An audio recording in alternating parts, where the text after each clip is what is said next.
The following is a special presentation of Pirate Flag Radio. Find us at pirateflagradio.com. Enjoy the show. It's going to be a good one.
Ladies and gentlemen, boys and girls, children of all ages, welcome to Me and My Uncle on Wpfr Pirate Flag Radio. Find us at pirateflagradio.com.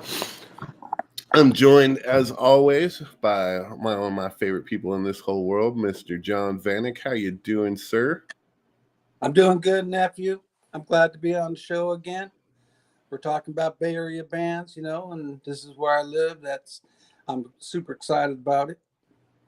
Cool. Well, today is a very special day on the show.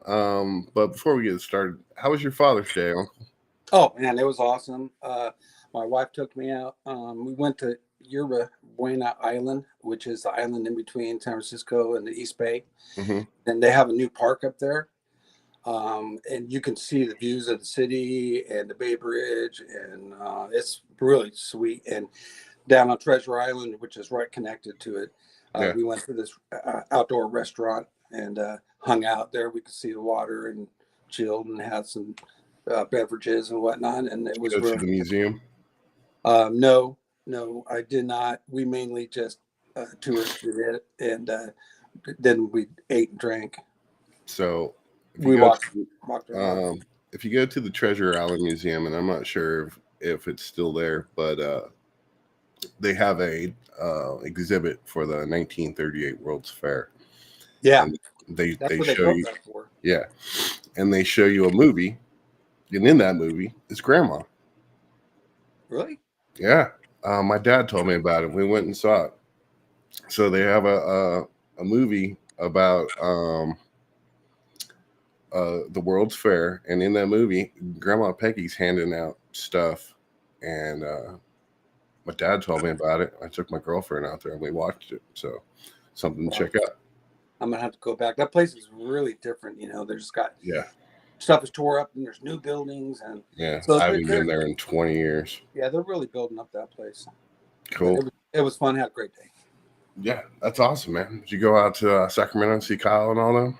No, they were all doing different stuff. Okay. So didn't see the didn't see the kids, but yeah, I did. We did celebrate Father's Day. Awesome. Both my kids had other engagements, and my son was working on his house. And actually, he got Mhm. called in. He got called into work, Okay. so it didn't work out. But I'll be seeing them real soon, and I love celebrating it. How Yeah. about you? You talk to your boy? Yeah, I woke up to a nice text. It was cool as hell. I'd have got me a bunch of Tennessee baseball gear, and I got to watch the Tennessee baseball game. Got to watch the Giants kick the shit out of the Angels yesterday. Oh yeah, nothing better than that. My niece Jocelyn gave me her MLB subscription, Oh, so okay. I can watch Baseball. any game I want, Oh, that's great. any market, as long as it's not within a blackout radius. And I watch the Giants and the A's all the time, and it's good because it keeps me connected to home. You know what I mean? And tell you what, those Giants announcers, if they don't put them in the Hall of Fame, Mike Krukow and Dwayne Kuiper. That's enough.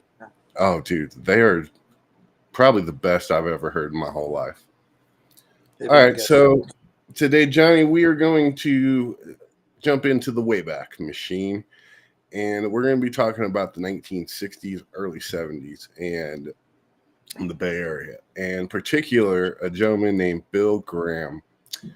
Bill Graham is my absolute hero in this world. As you know, I was a concert promoter most of my adult life, and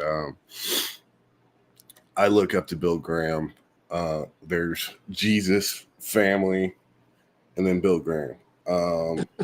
He is my absolute hero in the music business. He's not the most liked guy in the world, but neither am I. So we're going to talk about him and some of the bands that he helped out. We're going to go real quick today because I got a lot of music to play.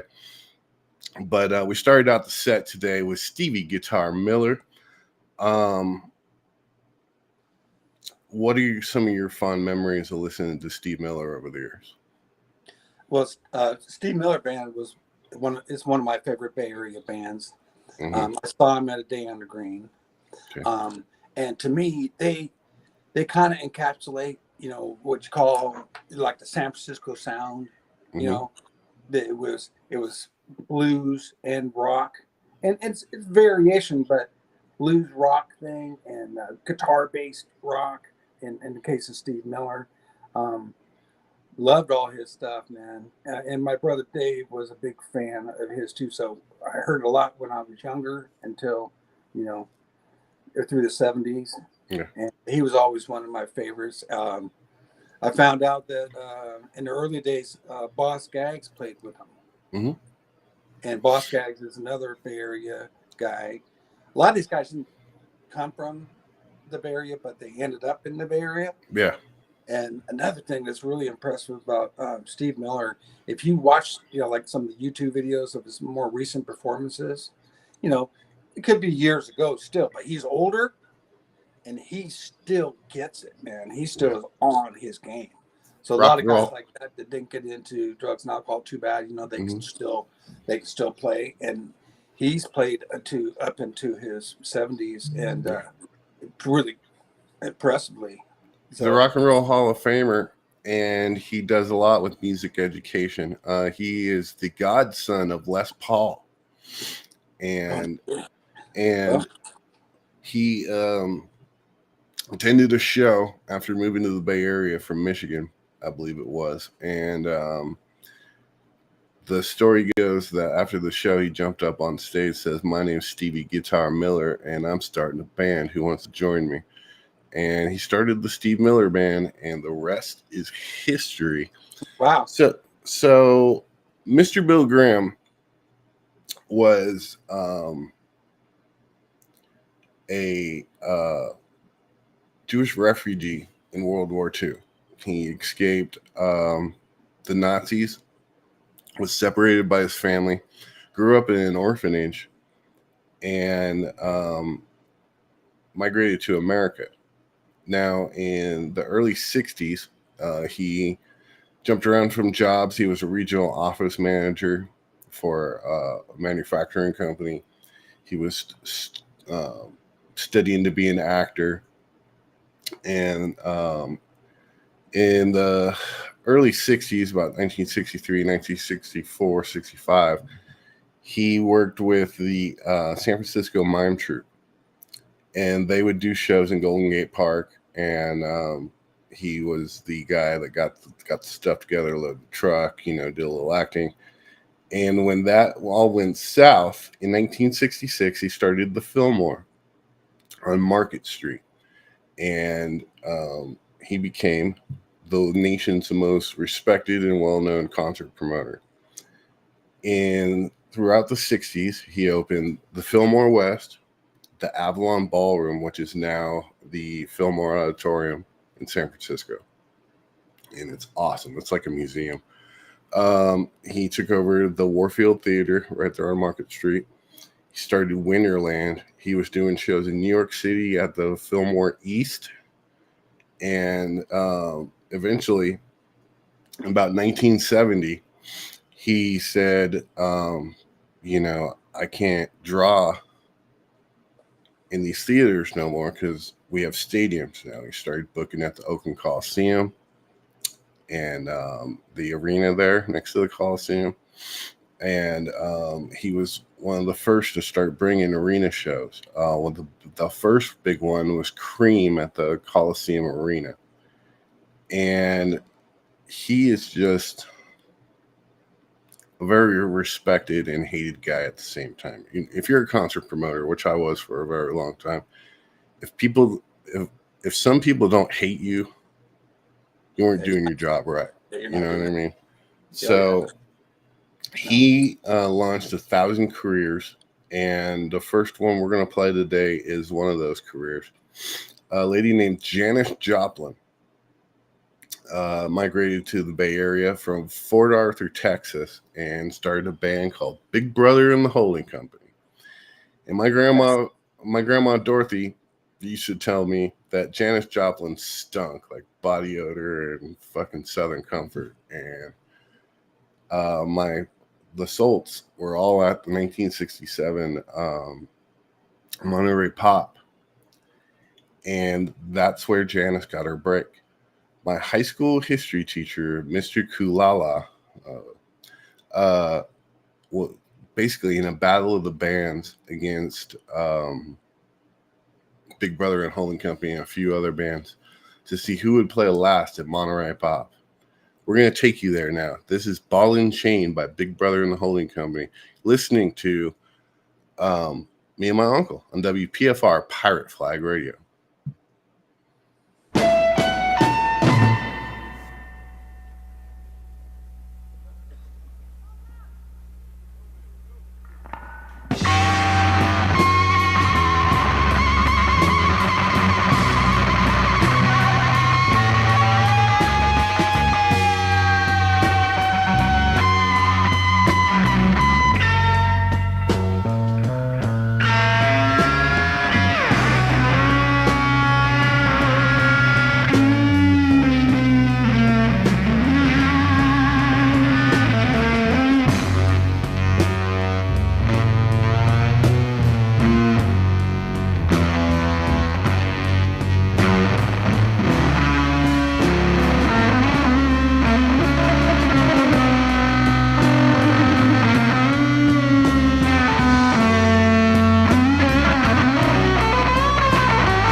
every single little tiny little everything I hold on goes wrong.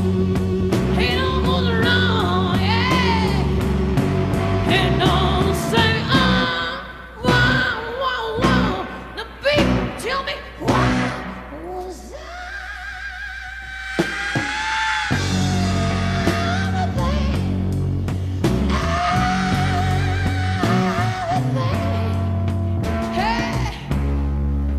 here you go on the day I wanted to love you, I just wanted to hold you. I said for so long, yeah. All right, hey, love got a hold on me, baby. Feels like a bone chain.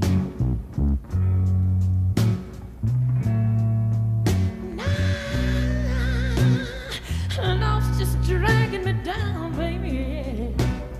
Feels like a bone chain.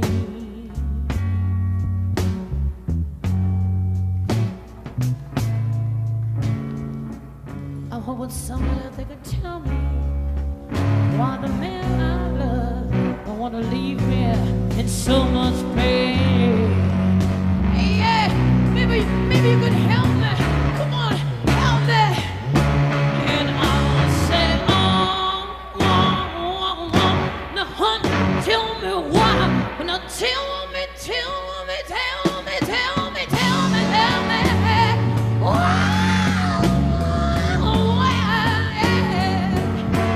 And I'll say, wow. When I ask you, and I need to know why. Come on, tell me why. Hey, here you go on the day I wanted to love you and hold you till the day I die. I say, wow.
Some came along, grabbed a hold of me, and it felt felt like a ball and chain.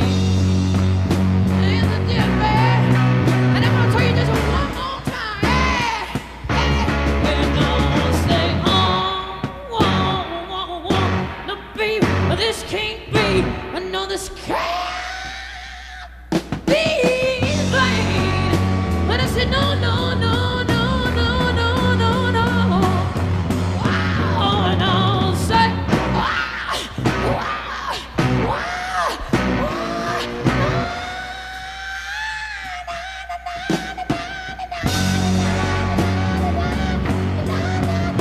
no, no, no, none of me.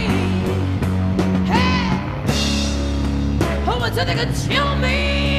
I said,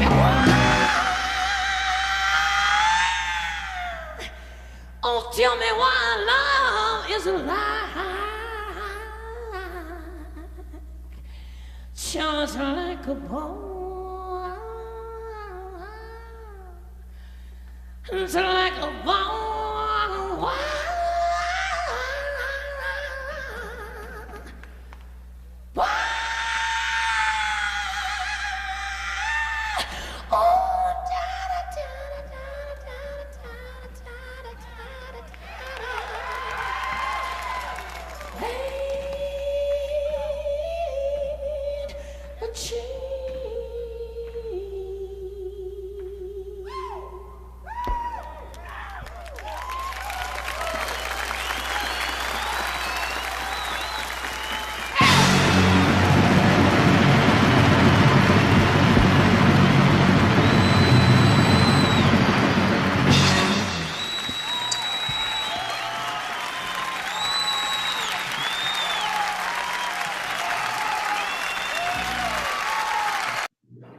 Live from Monterey Pop in 1967. That was Big Brother and the Holding Company with Ball and Chain.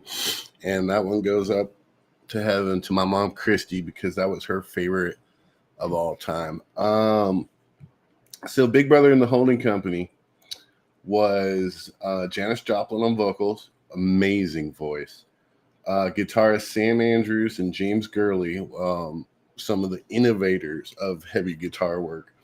And one of my heroes, Peter Albin, who was the first to customize pickups on a Fender P bass. There you go. And the drummer was Dave Getz. That was off their second album, Cheap Thrills. What are some of your memories of Big Brother and the Holding Company, bro? Well, as you know, I had siblings that were much older than me, Yeah. right?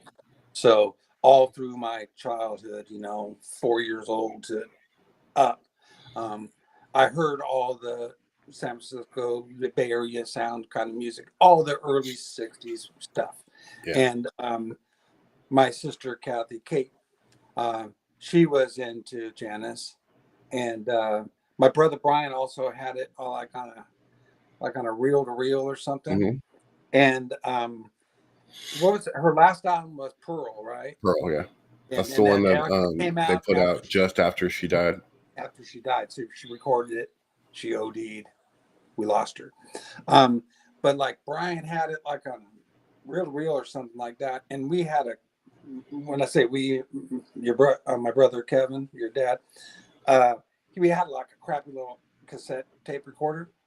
And we recorded it from the air, like that. Like you do anything like that just to hear some song. And we kind of liked it. And my friends like from school and stuff, they were like, what do you listen to?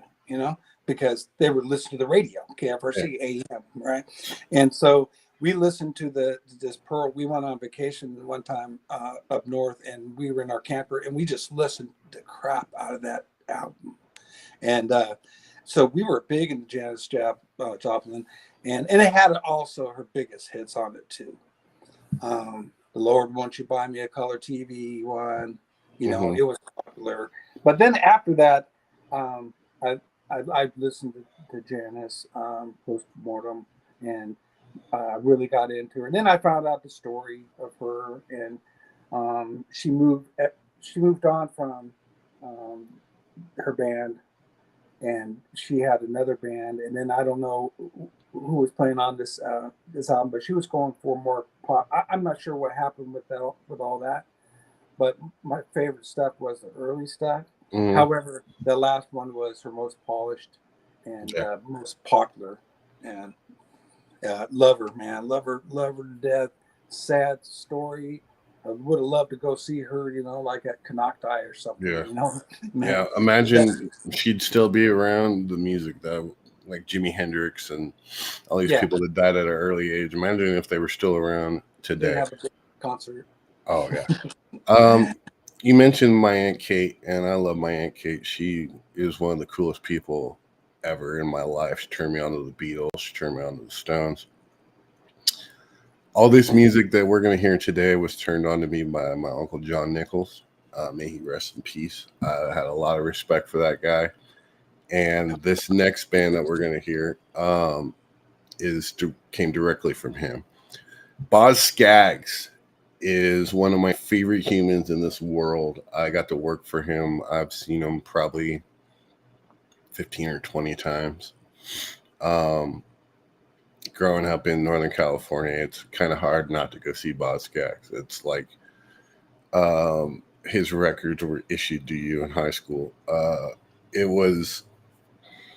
It's his first two records are some of the best guitar playing I've ever heard in my life. He came out of that Bill Graham world, and he started with Steve Miller and then broke off on his own. The song I'm about to play is featured on a movie that I watch all the time about the closing of the Fillmore. This is I'll Be Long Gone by Boz Scaggs.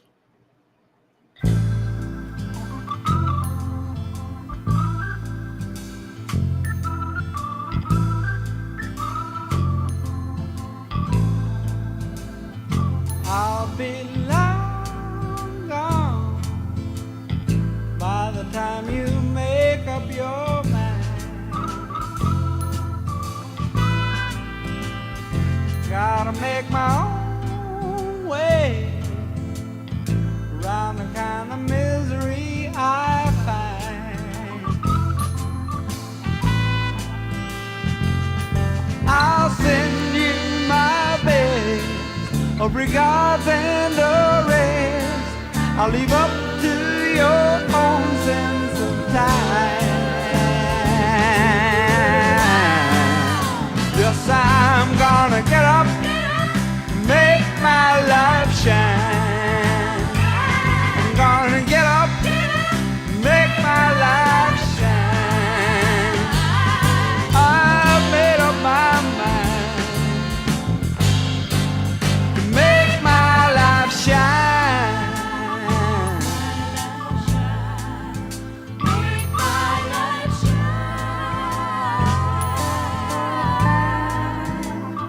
I'll be high flying by the time you come round to me.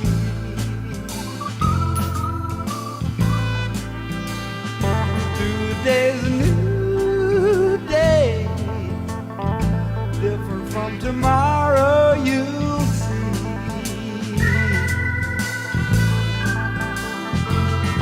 Good luck with your past, but it wasn't built to last. Or we might take it differently.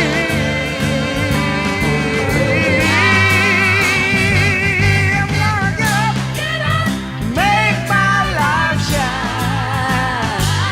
I'm gonna get up, make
Boz Skaggs on Me and My Uncle here on WPFR Pirate Flag Radio. Oops, that's the wrong button.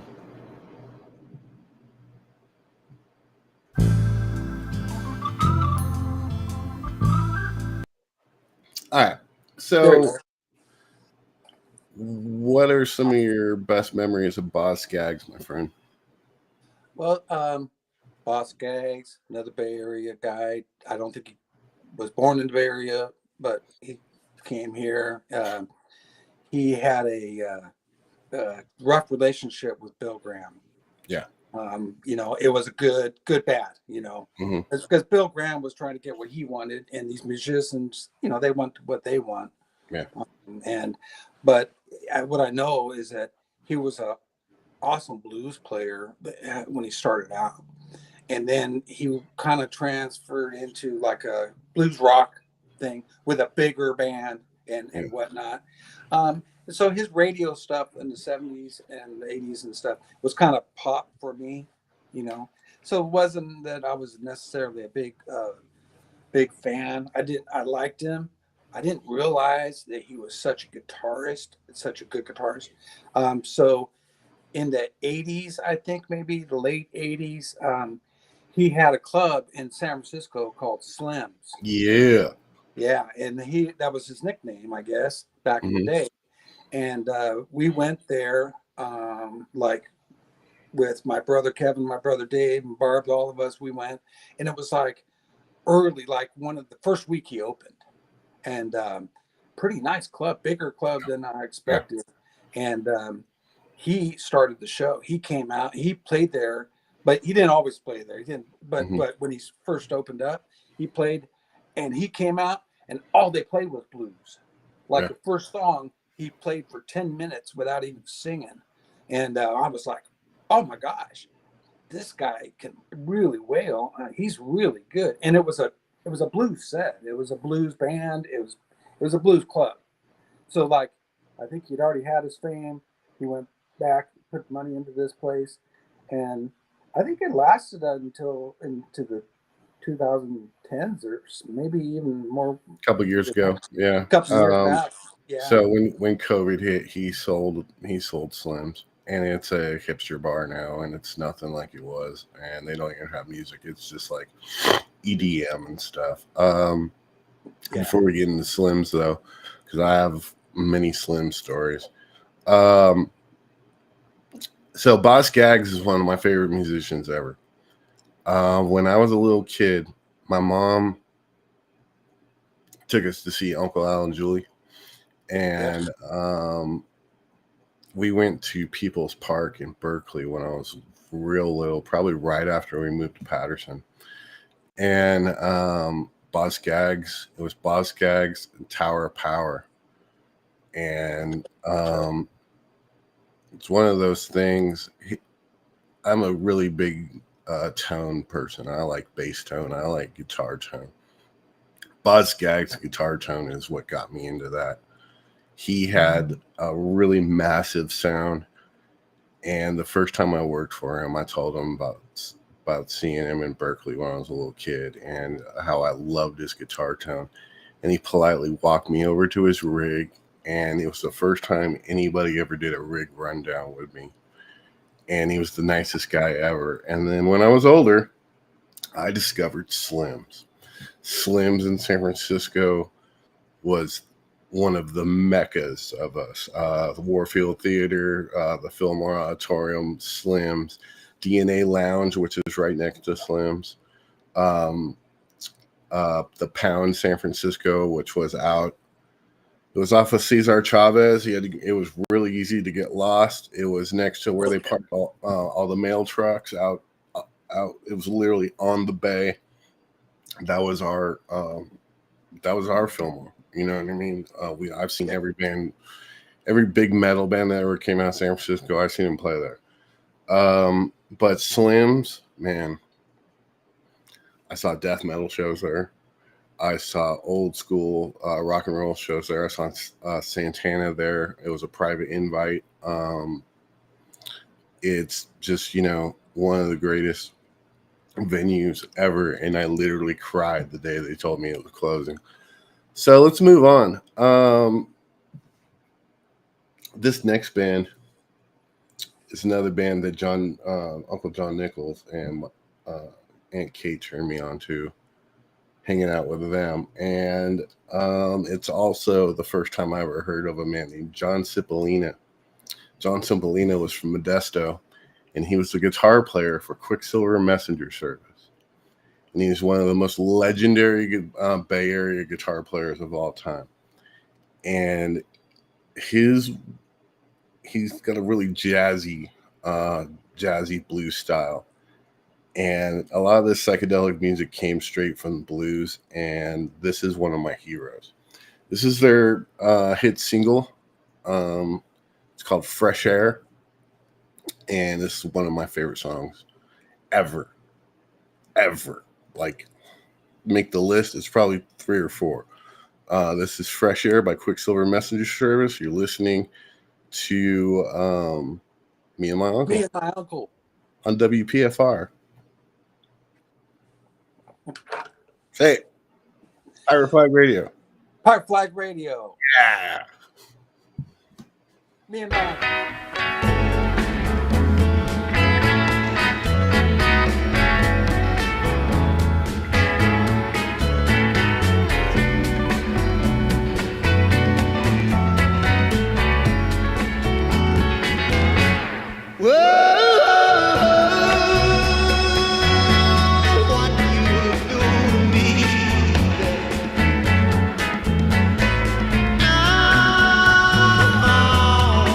What you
WPFR Pirate Flag Radio. You ever get into Quicksilver, Johnny? Yeah, that's another Sister Kate deal where you were influenced by them, but I was a little kid growing up, and I was probably in my teens when Kate and John were together, um, when they started, and so I was in high school. They have big record selection, Yeah, they so do. they would turn me on to this stuff, and then I feel that like I was like this band. It represents the San Francisco sound, for sure. Kind of San Francisco sound is not only like blues and rock; it's like little hippie, little loosey goosey. Um, but my story about Quicksilver is when I worked at Z Doctor all those years. Guy that worked with me, Rob, he had a buddy named Gary who was in Quicksilver, and Gary was a tripper, man. And at that time, it was like the band that folded and came back, and it was at a time that they Gary were playing Duncan. Gary Duncan. Yeah, Gary Duncan was Rob Jersey's. Their wives worked together, and then he ended up figuring out who it was, and he told me, and I'm like, oh wow. And the first thing I thought of was like Kate, Quicksilver Messenger Service. And so Gary was a tripper, man. He would come to the shop, and he had like an old GTO or something. It was pretty nice, but it was like nice, but kind of junky at the same time. It was like a little dinged up and stuff. Like that was his main car. And he would drive in the shop, and like he didn't wear shoes and stuff. And I'm like, oh, this guy's a tripper. And then he had, like these cards, and he was playing at Uncle Charlie's in Corte Madera. So they were doing like a retro thing, and so we went out there to Uncle Charlie's, saw the band. Man, it was a good show. It was a good show. They highlighted all their hits. They had a long jam. Yeah. It was just so normal of a Bay Area type of. When I say Bay Area bands, like the early rock and roll, the San Francisco sound, the thing, 60s and the 70s. I don't know what you call the San Francisco sound now, but I mean, it's not like bands aren't coming out of there. But, psychedelic scene. Yeah, it was big. It was really big at that time. And Quicksilver was definitely one of those bands that from the Bay Area that came up, got radio play, were popular, 60s sound. So one of my side hustles when I was younger is I would have people pay me to give them rock and roll history tours. I would do it in Turlock. I would do it in Modesto, and then if they were down to drive, I would drive them through San Francisco and show them all the cool spots.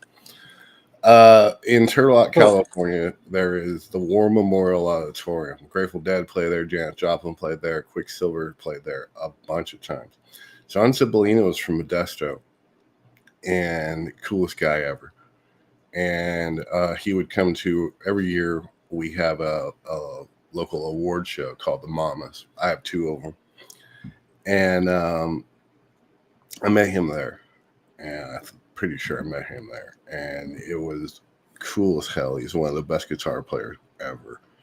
And right after Uncle John Nichols passed away, I got really into Quicksilver Messenger Service because that was one of the bands he told me about. And you're right. When I got to go see them when I was a kid, Kate and John had a huge record collection. Just about anything that came out in the 60s or 70s was on their shelf. And it was one of my favorite things to do was to look through their records because they just had it all.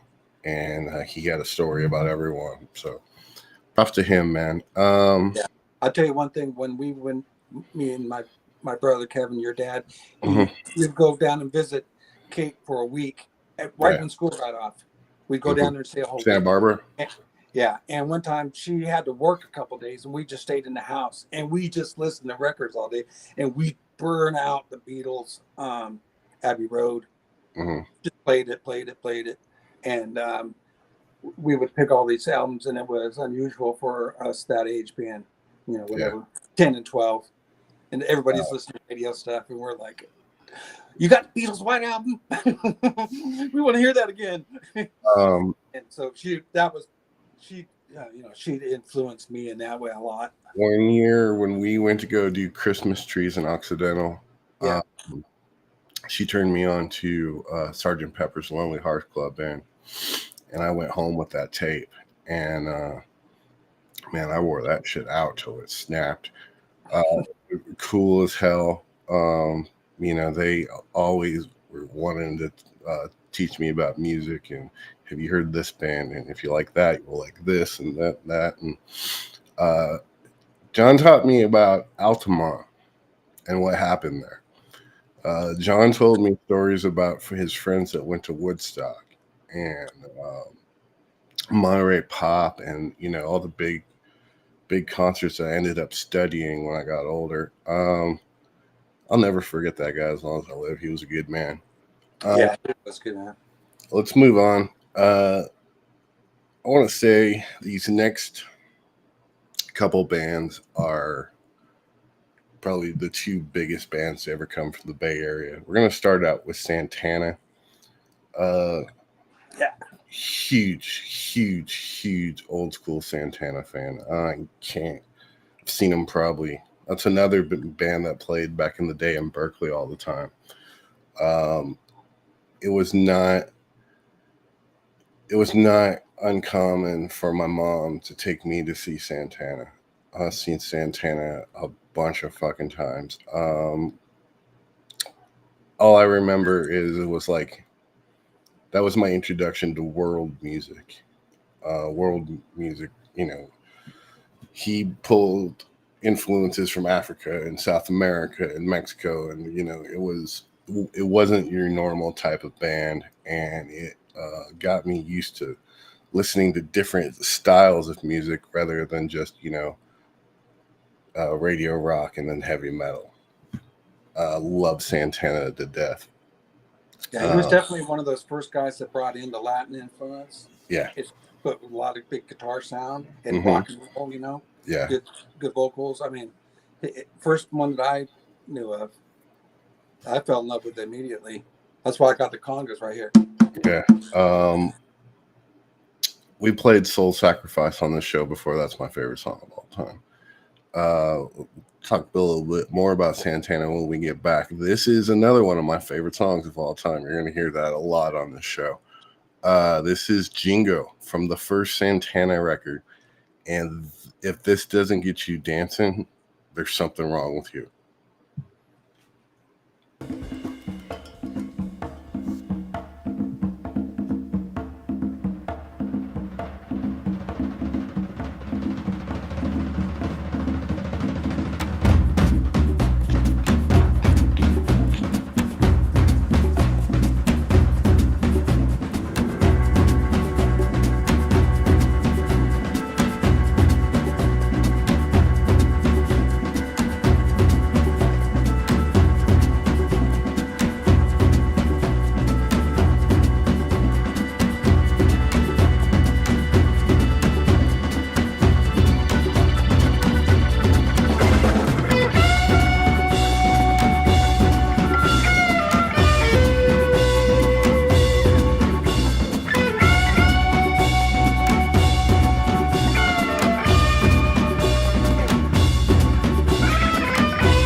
WPFR Pirate Flag Radio. That was Jingo by Santana. And man, that first two Santana records are really important to me. What are some of your favorite Santana memories?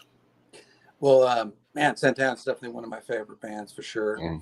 And it also goes back to being influenced by my siblings. You know, my brother Brian had he had a Woodstock album, I guess. And I think, I don't know if Santana played first or what, but I always liked that. You know, we got stuck on that Woodstock album. Yeah. And then when I saw definitely one of my favorites live, and then I saw the movie too. And so you saw Santana there, but it wasn't until years later that I noticed that it was like a super young Greg Raleigh. And then I saw them so many times. I even saw them like up at the Greek Theater, you know, where you sit on the hill, the cheap seats. Did that before with them. Then we saw them at the Greek Theater live. But one of the best places is a club in San Francisco called the Old Waldorf. Yeah.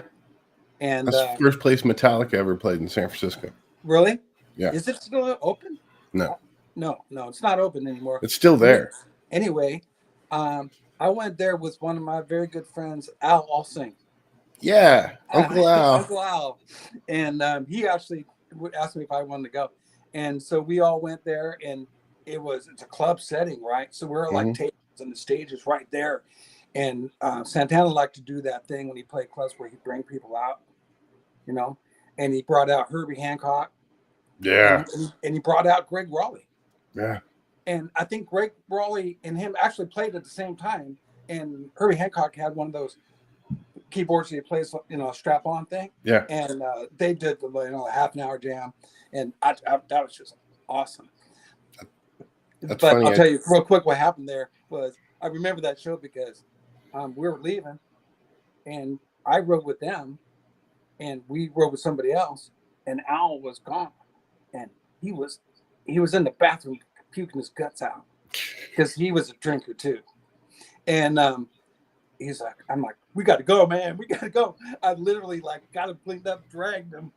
He didn't know where he was going, you know. We barely got to the car, and I ended up driving my car home. I dropped him off, drove his car to my house, and like that. But man, that was one of the best Santana shows I've ever seen. And of course, I just remember him. He was younger, but I've seen him in big concert venues and everything. But that show that I watched about the final days of the Fillmore, and Santana came out, and that was back in the days when all the San Francisco Sound, man, they come out and they would jam for 20 minutes before they even sang at all. And that was so awesome. And sure enough, if you watch that movie, watch that show, you see in the back is a very young Neil Schon, Greg Raleigh, and the drummer Michael. Mike, sure. And years later, I figured it out when they put that band together with Sammy Hagar called HSAS. Hagar, Shreve, and Schon. Yeah. And they did one album, and they recorded it live. I thought that was a really good band. That was a good combination of stuff. And I'm like, Michael Shreve, he was only like 17 years old or something when he played Woodstock. And he was really good. And so all those guys, and Santana wasn't very old either. He was he was in his 20s, right? Yeah. So, man, one of my favorite bands. And like I said, really influenced me as far as all the hand drums and stuff I have in my basement. You know, I love, you know, if you say, hey, can you sit in on the congas? I would do it in a minute. Right. You know what I mean? I love that sound. And I was very influenced. That's where I got that was from Santana. Yeah, me too.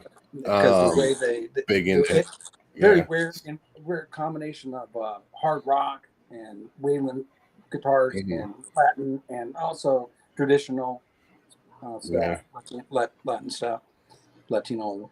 So stuff. I got to meet the drummer from Sly and the Family Stone. All right. And he told me about watching Santana at Woodstock. getting flown in by helicopters because you couldn't get to the site. Yeah. You know, and so they were all high on acid when they played that show. They're like thinking, oh, we got to play at this time. We're going to take this acid, and by the time it's time to play, we'll be all right. And they took the acid, and then the promoters walked up and said, you got to play now or you're not playing. So Yes. Carlos Santana describes playing the guitar as like trying to play a snake. Yeah. And, you know, that, dude, you could tell they were in fine form when they played Soul Sacrifice, man. They fucking jammed it out. That's one of the heaviest songs in the history of music, and one of the blueprints of heavy metal, really. So next band we're going to talk about as we are moving along here is probably the biggest band to ever come out of the Bay Area, and that would be the Grateful Dead. I am a giant Deadhead. That was my first tattoo when I turned 16 was my Deadhead. Mom took me to see them at the Oakland Coliseum when I was a little kid with my Aunt Kelly. There were 3 years in a row. They played 3 shows in a row. One was at Shoreline, then Stockton, and then the Oakland Coliseum. And we would, me and my buddies, when we were 12 and 13, get dropped off in Stockton, go see Grateful Dead. And, oh, man. If my mom and dad knew what happened at those shows, they would kick my ass. But anyways, you go to the parking lot and hang out, and you ended up just getting into the show. And it was a cool time. I really liked going and seeing the Grateful Dead. And when Jerry Garcia died, I went to Hayden Ashbury and went to his show, his memorial at the Polo Grounds in Golden Gate Park. And, you know, they were just a big influence on me. When did you first start hearing about the Grateful Dead? Well, it was in the 70s, obviously, but they used to do a New Year's Eve show. Mm-hmm. I think at Winterland. I think they did it. Started at Winterland and then moved on over to the Coliseum. So my brother Brian went to the show, but at the same time he recorded it, and I think it was a real thing. I'm not clear on that, but I had to babysit that for him. Yeah, you know, that's what I really remember about it. I was never a super big Deadhead, but it's one of those bands that to me it was kind of, at the time I thought it was kind of hippie music, you know, and talking about songs that last 30 minutes and stuff like that, you know. I don't know, it wasn't my thing at the time, but then as years went on and really appreciate all kinds of music, and I started hearing more of them post, you know, mortem after he passed away. And I realized what a good player he was, and what great harmonies they had and everything. It wasn't junk music at all. It was good music. It just, every song was 20 minutes. And it would help if you were on acid. Yeah. And because you're out there, you know, so first time about to tell my uncle this story. So first time I was on the acid was at a Grateful Dead show, and they do their set, and then they all walk off stage, and the 2 drummers have about 45-minute drum solos, yeah. And that's when first time you're on acid, and that's when it started peaking, and I'm just like, you thought that was the best thing ever. What the hell is going on right now? And then they came out, they played, and you know, I was with my buddy Travis Brooks, and when we walked into my apartment afterwards in Turlock, we walked by my mom. She looks at me, looks over at Travis and says, "He's on something. What did you give him?" And I'm just like, yeah. That's just the biggest party in the world tells you not to party. Yeah. But hey, you know what I mean? I mean, she was trying to You were young, Yeah. and she was trying to do the right thing. But I'll tell you this though, when I turned 18, party, she got a lot cooler the day I turned 18. yeah, Fucking came home from school. She had a bag of weed for me and fucking took me to see all kinds of cool shows. So we're gonna play some Dead right now. This is Truckin'. This is probably my favorite song ever by them. I have this on vinyl, and I have over my life I've had a lot of Grateful Dead records, and some of the best times of my life I've been listening to Grateful Dead. Check this out.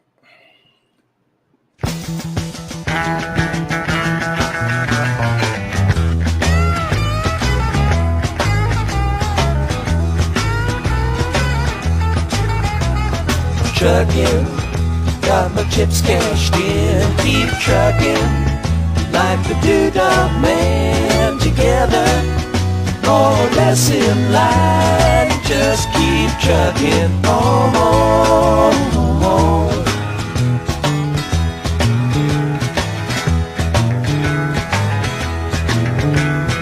Arrows of neon and flashing marquees out on Main Street. Chicago, New York, Detroit, and it's all on the same street. A typical city involved in a typical daydream. Hang it up and see what tomorrow brings.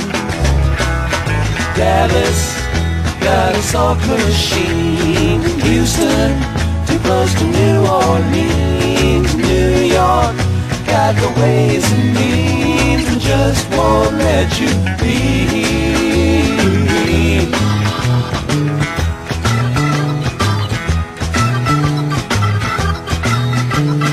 Most of the cats that you meet on the street speak of true love. Most of the time they're sitting and crying at home. One of these days they know they gotta get going. Out of the door and down to the street all alone.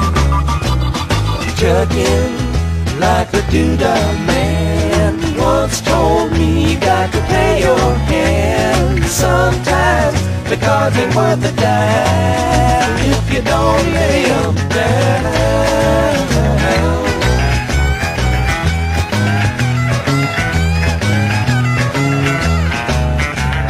Sometimes the light's all shining on me. Other times I can barely see. Lately it occurs to me, what a long, strange trip it's been.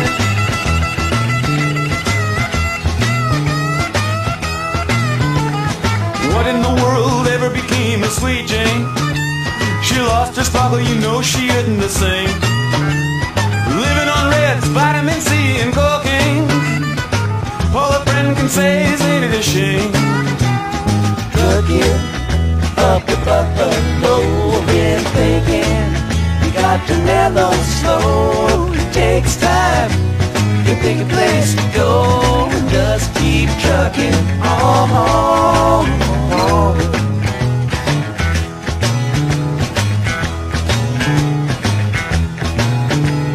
Sitting and staring out of the hotel window. Got a tip they're gonna kick the door in again. I'd like to get some sleep before I travel, but if you got a warrant, I guess you're gonna come in. Busted down on Bourbon Street, set up like a bowling pin. Knocked down, it gets to wearing thin. They just won't let you be.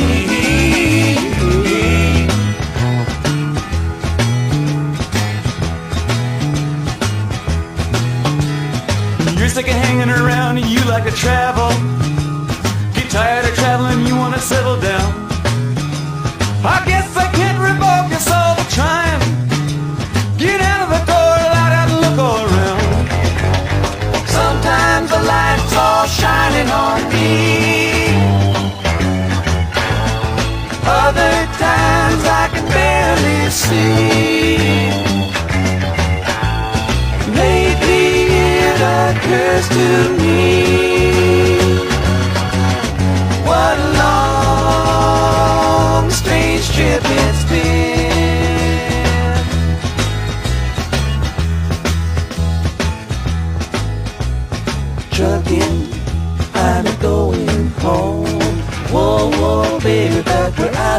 long. Back home, sit down and patch my bones and get back trucking. Home, home, home, home.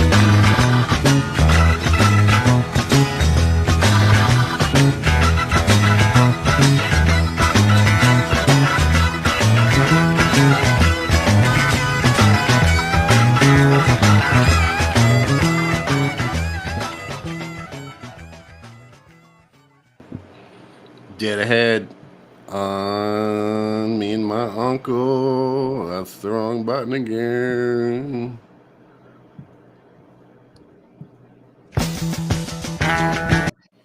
All right. So Yes. next band we got is the Jefferson Airplane. Sweet. When was the first time you heard the Airplane, brother? Oh, it was definitely in the 60s. Definitely going in the background, you know. Mainly Kate, I guess, probably, and Brian. Yeah. Airplane.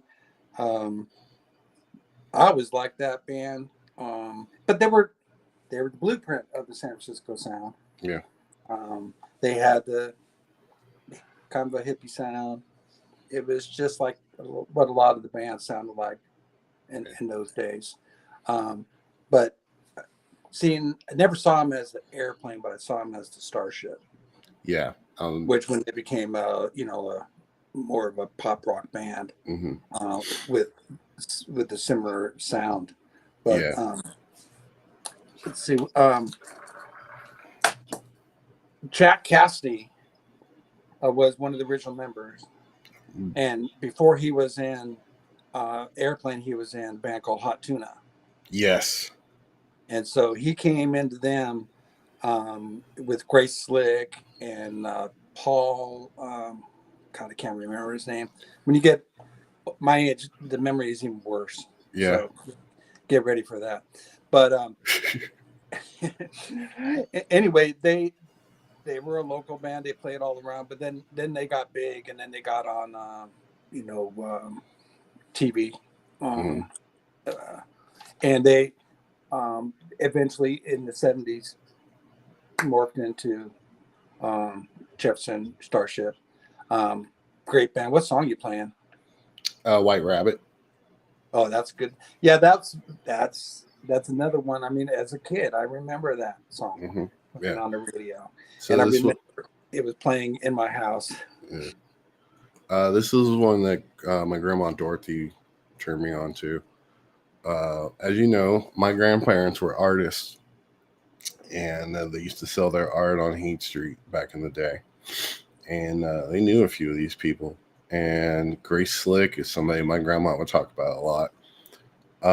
But like you said, Jack Cassidy is on my list of all-time great bass players. And I never got to see Airplane, but I saw Hot Tuna.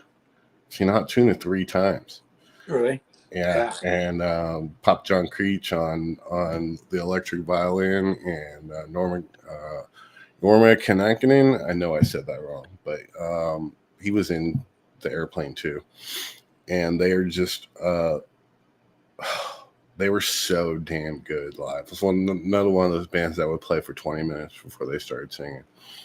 Yeah. But yeah, Jack Cassidy is one of my all-time favorite bass players, and he is one of John Paul Jones's favorite bass player. And I got into Jack Cassidy through John Paul Jones. So no kidding. Just listening to interviews and such. I got 2 more for you. This next one is White Rabbit, and this is one of the definite San Francisco fucking epics. Listening to Me and My Uncle on WPFR, Pirate Flag Radio.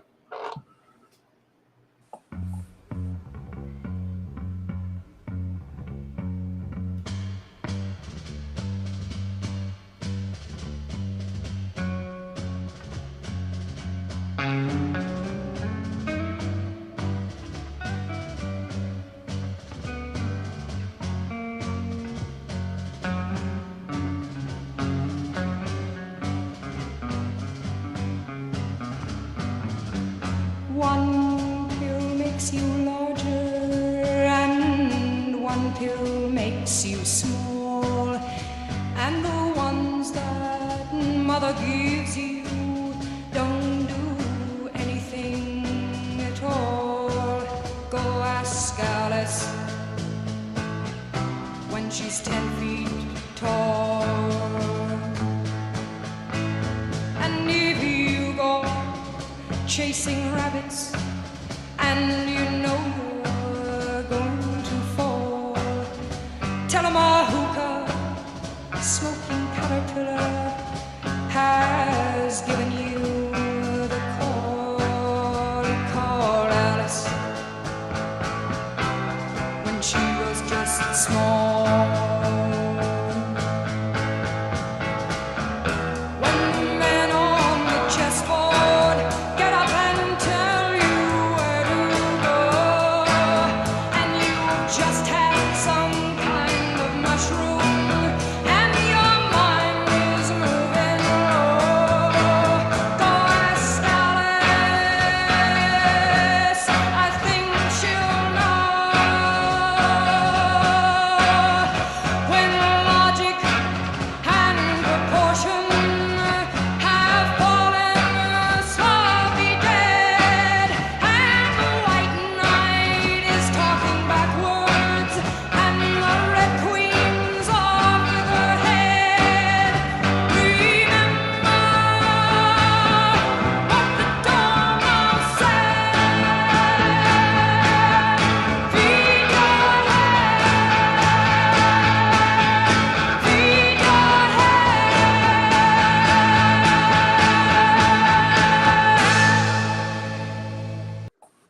WPFR Pirate Flag Radio. So, Good song.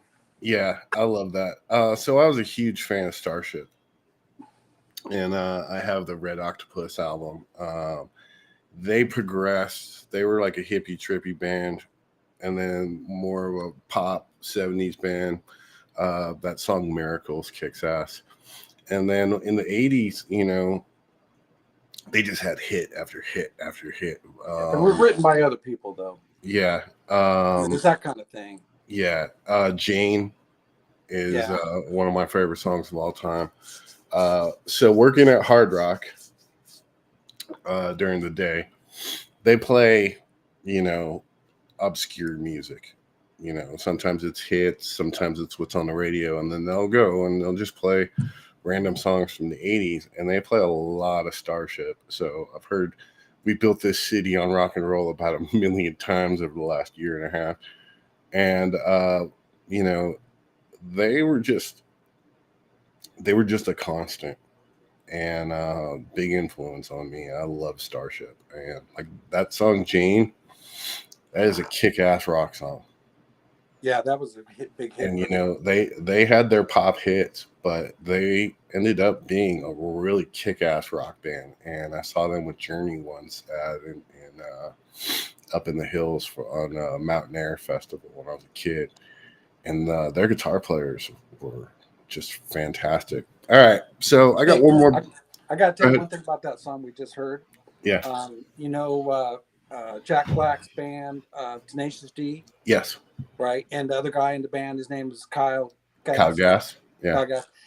And Kyle Gass has this series where it's like From the Van, and they cover that song, and they're all in the van playing, and they do a real good version of that. Yeah. You got to check it out when you get a chance, Mike. And it's because I think that song it's got potential to be edgier. You know, I'd like to do a real edgy version of that, you know, and have Barb sing it. Yeah, that'd be cool. You know, it just tells you that the basis, that song is a well-written song. It's different. Yeah. I would learn that on bass if you wanted me to. Yeah, definitely. Yeah. All right. So figure that out. So I love Tenacious D. I'm not the biggest Tenacious D fan in the world, but I do have a lot of respect for them. I'm a giant Dave Grohl fan. Yeah. And he plays drums on every one of his records. He's one of my favorite musicians of all time. And I think Foo Fighters were probably the last great 100% rock and roll band. And what gets me about them is they're a straight ahead rock and roll radio band. You know what I mean? And they are probably the most popular out right now. But those are all punk rock guys. You know what I mean? Dave took some hits on that because Yeah. where he came, he's a punk rock guy too. He still goes to see punk rock bands in San Francisco. You know, Absolutely, you can run into him. Yeah. You can run into him. But he had trouble with that in his head about, is that what I'm supposed to do? You know. Mm-hmm. And I guess he won a Grammy or whatever. Mm-hmm. He won something, and he got kind of like hit on because, you know, just like the same group of people that didn't like Green Day because they had a hit album, you know. Anyway. Yeah. All right. So the last band I have for you today is my absolute favorite of this list, and is Berkeley, California to the heart. I'm talking about Creedence Clearwater Revival. Yeah. Let's see. These guys right here. Yeah. It's the original pressing, by the way. Sweet. So CCR is one of my all-time bands. It's another Grandma Dorothy band. My Grandma Dorothy gave art lessons at the Richmond Arts Center. And she gave art lessons to Tom Fogerty, the guitar player. And she was a big influence on me. I love my Grandma Dorothy. And this is one of the first records that Jim and Dorothy ever gave me. And this is my favorite song on that album. This is the Midnight Special by Creedence Clearwater Revival. We're going to come back talk all about it. Well, you wake up in the morning, you hear the work bell ring, and I march you to the table. You see the same old thing. Ain't no food upon the table. There's no fork up in the pan. But you better not complain, boy. You get in trouble with the man. Let the midnight special shine a light on me. Let the midnight special shine a light on me. Let the midnight special shine a light on me. Let the midnight special shine a ever-loving light on me. Yonder come Miss Rosie. How in the world did you know? By the way she wears her apron and the clothes she wore. Umbrella on her shoulder, piece of paper in her hand. She come to see the governor. She want to free her man. Let the midnight special shine a light on me. Let the midnight special shine a light on me. Let the midnight special shine a light on me. Let the midnight special shine a ever-loving light on me. If you ever in Houston, well, you better do right. You better not gamble, and you better not fight on. Oh, the sheriff will grab you, and the boys will bring you down.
Credence. them so much.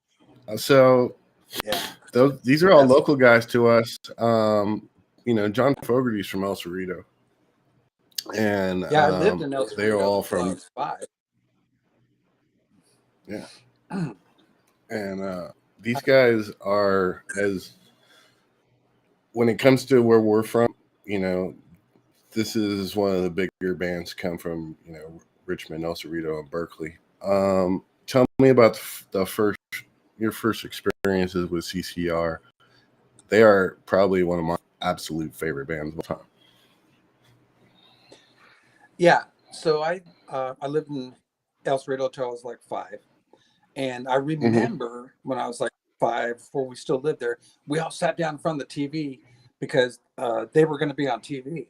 And it was a big deal because they were from El Cerrito too.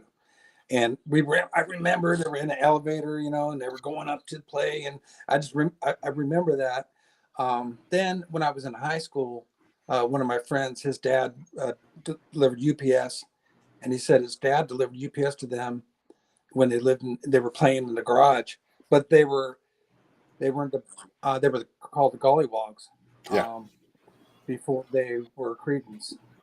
And the thing about Credence is everybody wonders about how these guys from El Cerrito, sing about the bayou and stuff. You would think they were from New Orleans or something like that. But apparently when John Fogerty was 17 or 18, and it was the Vietnam era time, and he did what a lot of people did, and he joined Army Reserves to try to dodge being sent to Vietnam. So you joined the reserves. My brother Dave did that too, but they kicked him out for selling pot. But that's another story.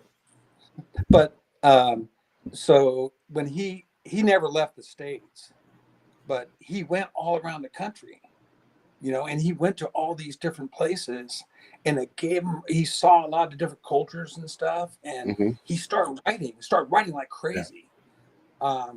And their band was actually, he was in the Army too, and he was in Germany and stuff. That's not another story. But nonetheless, these were real world experiences. Yeah. And they had the band before, and Tom, the brother, was the leader.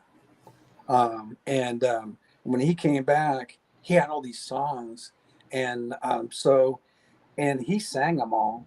And so he wrote them, he sang them, he played the guitar, he played lead, And so as the years went by, he was the guy. He led the band. Yeah. Right. He was the boss. And his older brother, Tom, that pissed him off, I think.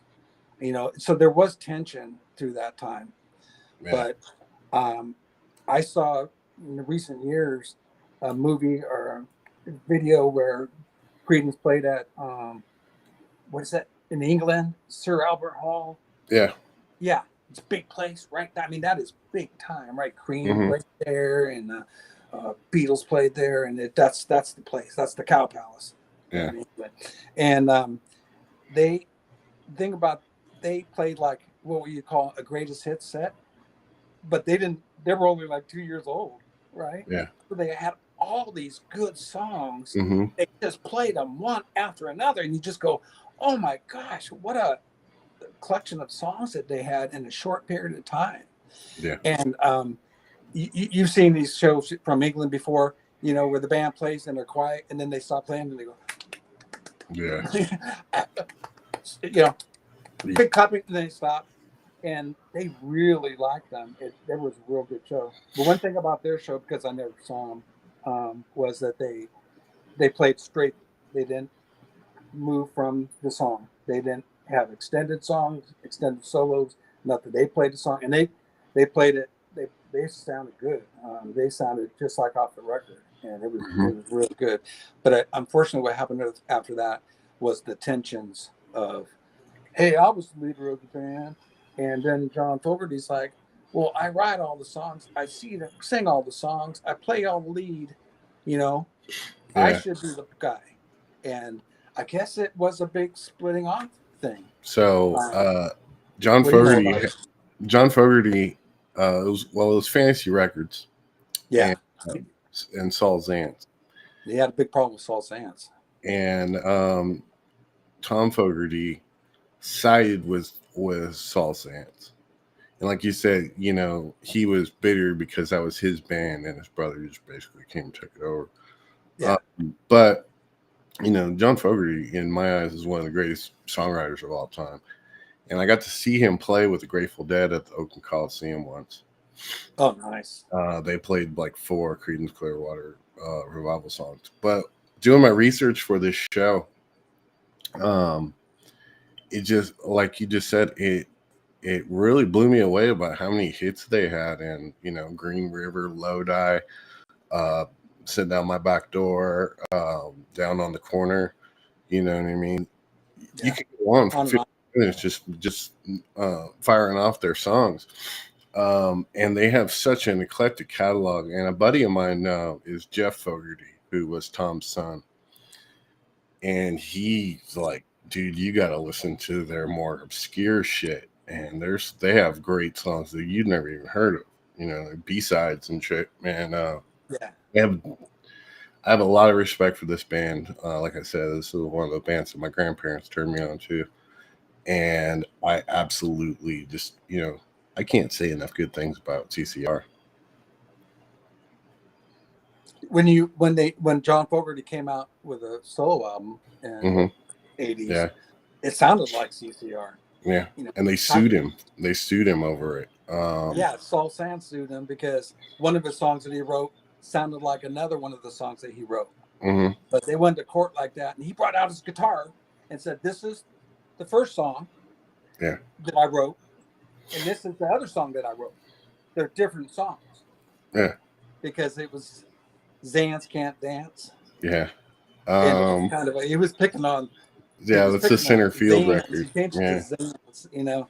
Yeah, he was messing with him. He was definitely messing with him. But I think that John Fogerty was like, he was really keeping his music in. You know, he didn't want to let it out. Well, he was stealing money from him. You know what I mean? It was the record labels and management companies back in the day. You know, they would give these guys contracts, and they didn't. You know, they're 70s kids. They don't know music law and business, and they're just like, "Oh, I'm getting a record contract." Bands like Aerosmith, CCR, you know, Foghat. They didn't know they were getting screwed. A lot of them signed bad deals, and that was the tension. Is they signed a bad deal, and they were just taking their money, and he fought it for years and years and years, and recently, you know, they gave him his royalties and they gave him the rights to his songs, and you know, God bless him for it, because if it wasn't for people like John Fogerty fighting for artist rights, you know, there wouldn't be a union, number one, and they wouldn't have their livelihoods.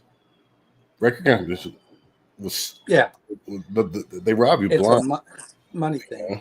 The same thing with Live Nation. Live Nation works just like a record company.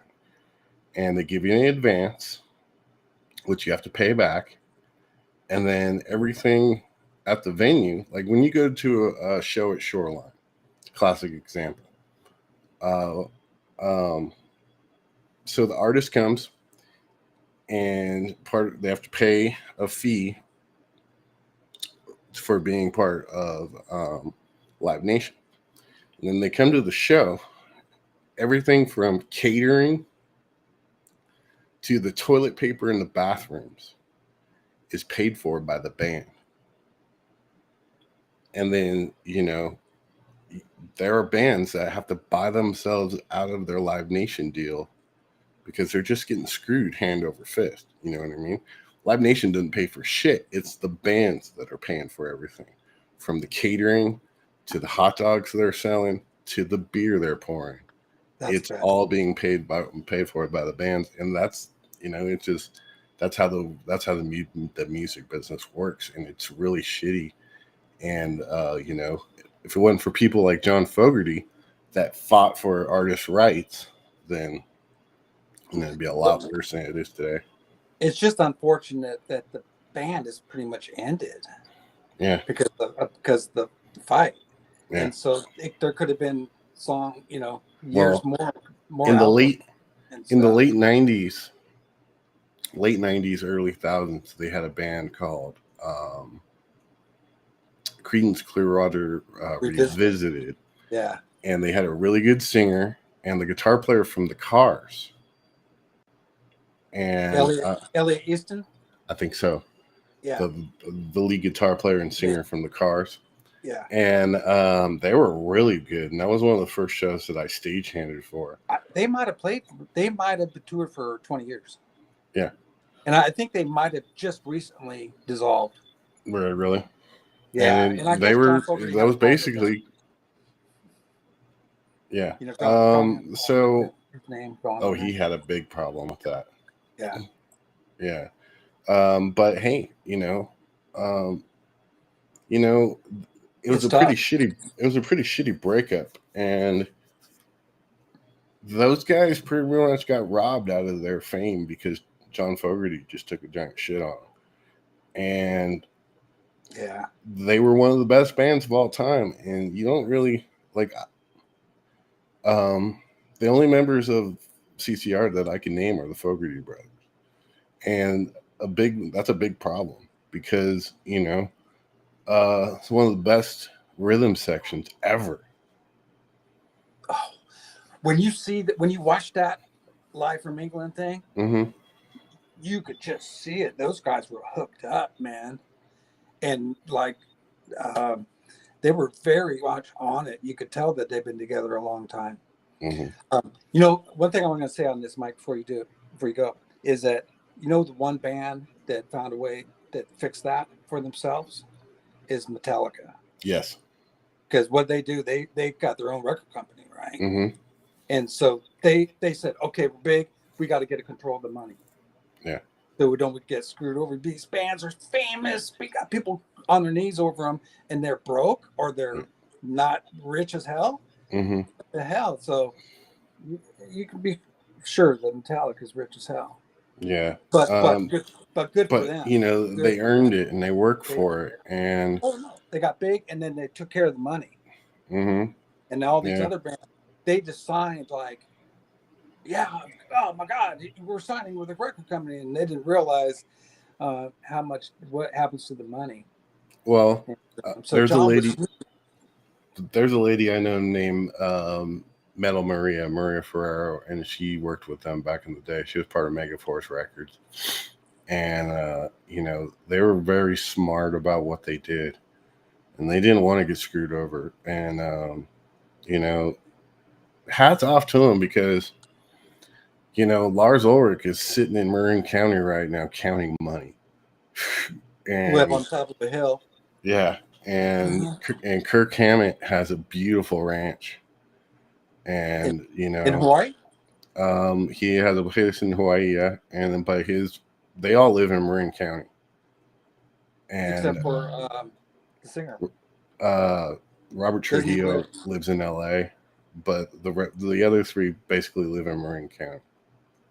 All right. And I have friends that once a year, James Hetfield will have a get together at his house where he invites the old thrash metal guys over to his house to jam. And I've heard some pretty cool stories about that. But yeah, you're right. That they in back in the day when streaming started, Metallica stood up for the artists. And a lot of people are like, well, fuck that guy. He ruined Napster and I was getting music. And when you're a band and you're on tour, you don't realize how expensive that shit is. I toured with a band for almost 2 years. And, you're getting charged for everything. And, you got to pay for gas. You got to pay for your driver. You got to pay for hotels. You got to pay for this. You got to pay for that. And at the end of the day, it's like there's a list of costs that come with being in a band. And what's left over has to get split 4 ways. Like the Aerosmith deal. Aerosmith's management got 60% of whatever they made. And then after that, they have to pay the cost, the ice under the fucking floorboards. You got to pay for the beer. You got to pay for everything. And then you got to split what's left 5 ways.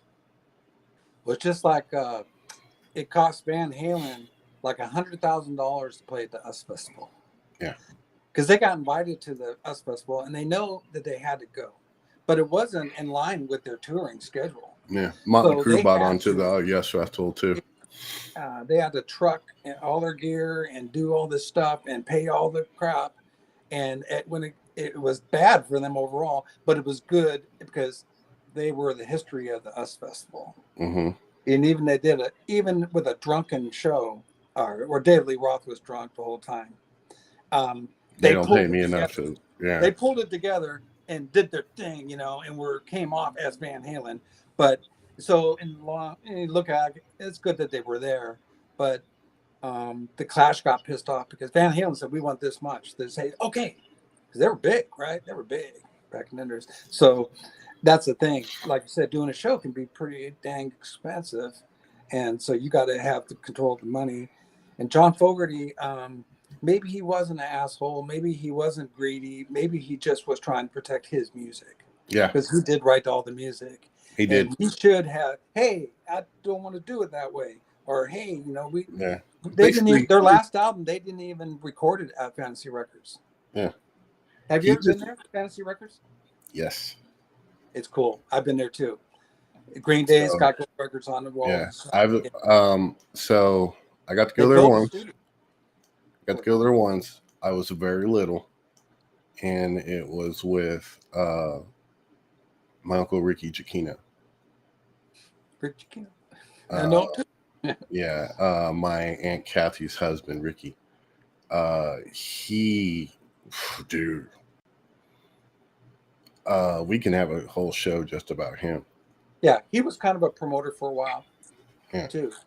He took us to Fantasy Studios when I was a kid, and my Aunt Kathy's other husband, Brent Toffer, worked there as well, and he was cool as hell. Ronnie Woods from the Rolling Stones plays a certain Fender Stratocaster. It's a tobacco burst Fender Stratocaster. That was Brent Toffer's guitar. So there was this guy, and then Barb's Girl Scout troop. Mm-hmm. He was a producer. He didn't work there, but he had a key to the place, and so he let the Girl Scouts recorded them singing a song. Oh, that's cool. In the studio, and I got to sit there at the board. I was just Yeah, and they got a reverb room that's made out of cement. So they just put the mic in there, right? Mm-hmm. And so then he showed us it's quiet because what a lot of people do is they do their home recording and then they go there to mix it. So it's not as busy as it used to be. But that was a real cool thing for me to go there and see the studio they built for Creedence, but they didn't use it. It was beautiful. It was all wood, mods, 60s, 70s looking, And that was really cool. And I never really understood that. But like they took the tapes away with them. Yeah. And then they battled in court. Mm-hmm. And it's probably a real thing that happens. So as you know, Ida, my better half, works in country radio. Oh, yeah. And when I met her, she worked at Cat Country in Modesto. And so that's the same company that owned KFOG. Oh, okay. And so I got to go to KFOG, and that was a big deal for me because, Bay Area kid, grew up on KFOG, dude. Oh, yeah. Absolutely. And, you walk in there, and there's pictures of Fantasy Studios on the wall. Jimi Hendrix in there, Janis Joplin in there. And so, as you know, Bay Area guy, KFOG was really big for their live music catalog. And they had a archive from, every venue in the Bay Area, if there was a live recording, they would play it on KFOG back in the day. And I got to go through that. Nice. You know, they have an old tape collection in the back. And I was talking to a guy, I was like, can I see can I see the old stuff? And he's like, what are you talking about? I'm like, doesn't KFOG have a huge archive? I was like, oh yeah, come with me. And you open this door, and there's just a room of tapes. Old school Data 8 tapes that they would play on the radio. And dude, fucking everything from Otis Redding to the Grateful Dead to Santana to Metallica. You know, everything from the Bay Area for 40 years. And that was one of the coolest things I ever got to do. Yeah, it sounds great. Cool. So let's wrap this up, shall we? Thank you very much, Uncle Johnny. Appreciate you. Hey, it's my pleasure. Where can people find you on social media? John Vanek is on Facebook. Cool. And my name is Mike Vanek, and I suck. You can hear me and my uncle every Tuesday at 8 p.m. Eastern time, or 9 p.m. Eastern time, 6 o'clock out in California. And we're going to do this every other week. We did it twice in a row, but I did a bunch of research and dug up a bunch of music. So I wanted to do this as soon as I could. But thank you, everybody. This episode will be available, as long as I don't get a strike, on our YouTube page. So go check it out. And I'll have a link for you on the WPFR social medias. And eventually we're going to have a link, RSS feed, to where you can go get this on demand. I'm just broke right now. I'll do it later. But my name is Mike Vanek, and I suck. Please support Pirate Flag Radio at pirateflagradio.com. You can get merchandise at tpublic.com. Listen, we don't make no money on this. We just want people to spread the word of Pirate Flag Radio. So go get your t-shirts, baseball hoodies, or baseball tees, hoodies. You can get a onesie for your baby. You can get a pillow for your couch. You can get a book bag with my logo on it. The point is, just please support Pirate Flag Radio. Pirate Flag Radio is a non-profit, independent, underground radio station dedicated to the artist and the listener. If you'd like to donate to Pirate Flag Radio, it's real easy. Just go to PayPal. It's pirateflagradio209@gmail.com. All right. You got anything to say before we go, brother? I just want to show you my shirt. My wife gave it to me. That's right. I'll be in the basement. I need one of those. The base rig on it. And I'm in my basement. Yeah, I'm about to clean out my basement, and we're gonna start it.